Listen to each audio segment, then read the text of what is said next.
Oi, gente! Hoje eu vou responder uma tag, que é a tag fantástica. Ela é uma tag só sobre livros de fantasia e quem me tagueou foi a Ray, do canal de Livro em Livro. Então eu vou deixar o vídeo dela aqui na caixa de descrição e também o vídeo das criadoras da tag para vocês assistirem depois também. Lembrando também que mês passado saiu aqui no canal um vídeo com as minhas fantasias favoritas, então vou deixar o vídeo aqui nos cards para vocês conferirem também. E se você ainda não é inscrito aqui no canal, se inscreva também, curtam o vídeo, me sigam lá no Instagram também se ainda não me seguem. A primeira pergunta é a fantasia que te fez se apaixonar pelo gênero. E agora que eu estou relendo Nárnia, eu lembrei que essa foi a minha primeira fantasia de alta fantasia que eu li. Eu li ela em 2011 e eu acho que foi a responsável por me fazer se apaixonar por esse gênero. Antes disso eu tinha lido Crepúsculo, só que em Crepúsculo a única fantasia que nós temos são os vampiros. Aqui nós temos todo um universo construído, então eu acho que foi Nárnia que me fez me apaixonar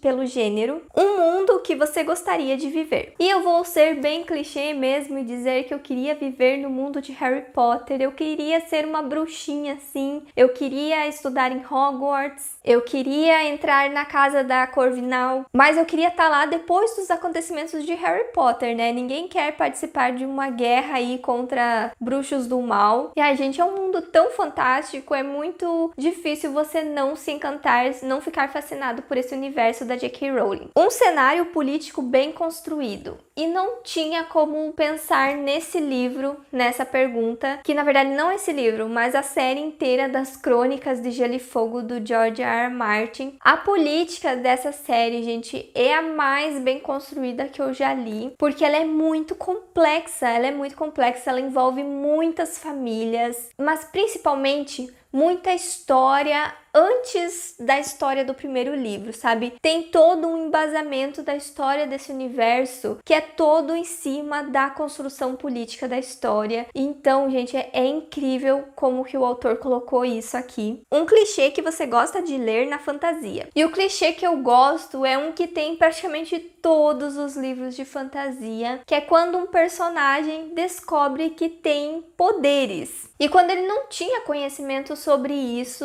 antes da história começar. Então eu gosto de acompanhar aí essa construção do personagem descobrindo os seus poderes. Um plot twist fantástico de tirar o fôlego. E o plot twist de Três Coroas Negras é um dos mais sensacionais que eu já li nos livros de fantasia. Sério, é incrível como você fica abismado quando você descobre aqui no final do livro. Mas o mais legal ainda é que você fica muito animado daí para ler a continuação e para ver onde que esse plot twist vai interferir ali nos acontecimentos da história. Achei que era uma coisa e encontrei outra. E tem um livro que se encaixa direitinho nessa pergunta, que é Outlander. Esse livro é uma fantasia, só que eu esperava uma fantasia muito diferente e na verdade ele é um romance histórico. Eu não considero tanto ele uma fantasia porque a única fantasia mesmo que ele tem é a viagem no tempo que a personagem faz, porque a ambientação do livro é baseado em fatos reais, então por isso que eu considero ele um romance histórico. E eu esperava que ele tivesse muita mais coisa de fantasia. A fantasia ali da viagem no tempo é pouco explorada no livro.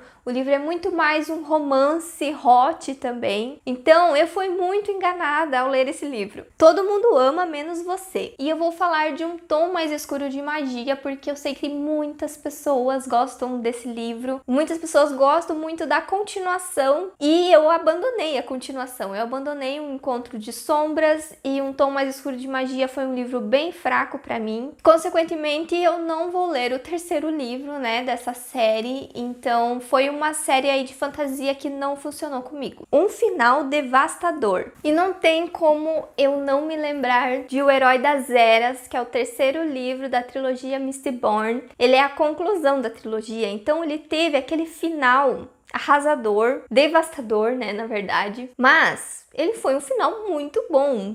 Ele ser um devastador não quer dizer que o final foi ruim, pelo contrário, foi aquele devastador impressionante e maravilhosamente perfeito pra mim. Mas ele assim quebrou o meu coração ali em algumas cenas, confesso. Uma duologia fantástica. E vocês acreditam que a única duologia até agora que eu favoritei mesmo foi Six of Crows? As outras duologias que eu li foram bem fracas, então eu gosto muito dessa duologia. E ele se passa no mesmo universo da trilogia Grisha. E eu achei essa duologia muito, muito melhor do que a trilogia Grisha, porque aqui nós temos uma construção de personagens incríveis, uma trilogia fantástica. E eu escolhi mostrar para vocês Corte de Espinhos e Rosas. Essa trilogia é uma das minhas favoritas e ela é uma trilogia perfeita para quem quer começar a ler fantasia. Então, se você tá procurando um livro de fantasia para começar uma série, né, de fantasia, eu recomendo muito Corte de Espinhos e Rosas, porque eu já vi muitas pessoas falando que não gostavam muito do gênero de fantasia, mas depois que leram essa trilogia, acabaram gostando muito. E o primeiro livro até nem é tão legal assim, o bom mesmo é o segundo e o terceiro, gente. Eles são incríveis. Então, se você ainda não gostar desse primeiro, dê uma chance, porque o segundo vai te fisgar assim de um jeito impressionante. E a próxima pergunta seria uma série de fantasia, então eu não poderia deixar de falar de Trono de Vidro. Ela é a minha série de fantasia YA favorita, e como ela não se encaixou em mais nenhuma pergunta, eu tinha que colocar ela aqui, porque eu sempre vou falar do meu amor por essa série. Se vocês ainda não deram uma chance para ela, leiam. Tem um vídeo aqui no canal também falando um pouco mais sobre esse meu amor pela série. Vai estar aqui nos cards também. Indique uma fantasia pouco conhecida. E eu tava vendo que a maioria das fantasias que eu leio são aquelas fantasias hypadas, fantasias que todo mundo conhece. Mas a fantasia menos conhecida que eu já li foi O Feiticeiro de Terra-Mar, da Ursula Le Guin. Esse livro faz parte de uma série, mas eu só li o primeiro. Ele é bem curtinho também, bem rapidinho de ler. E ele é muito parecido com O Nome do Vento. A magia que acontece ali no livro, o sistema de magia do livro é o mesmo de O Nome do Vento, mas fiquem pasmos porque esse livro saiu antes do Nome do Vento. Então esse livro foi a inspiração do Patrick Rothfuss, mas ele é pouco conhecido, pelo menos aqui no Brasil ele é pouco conhecido. Eu nem sei se a editora Arqueiro vai continuar publicando os outros livros dessa série, porque eu só sei que foram lançados 2. E foram essas as perguntas. Eu quero saber nos comentários qual é o clichê de livros de fantasia que você também adora e que você nunca se cansa de encontrar nos livros. Se você for comprar algum desses livros ou qualquer outros livros, usem os links do canal que ficam na caixa de descrição. Também dê uma olhadinha que às vezes eu coloco promoções e cupom de desconto. E eu vejo vocês no próximo vídeo. Tchau!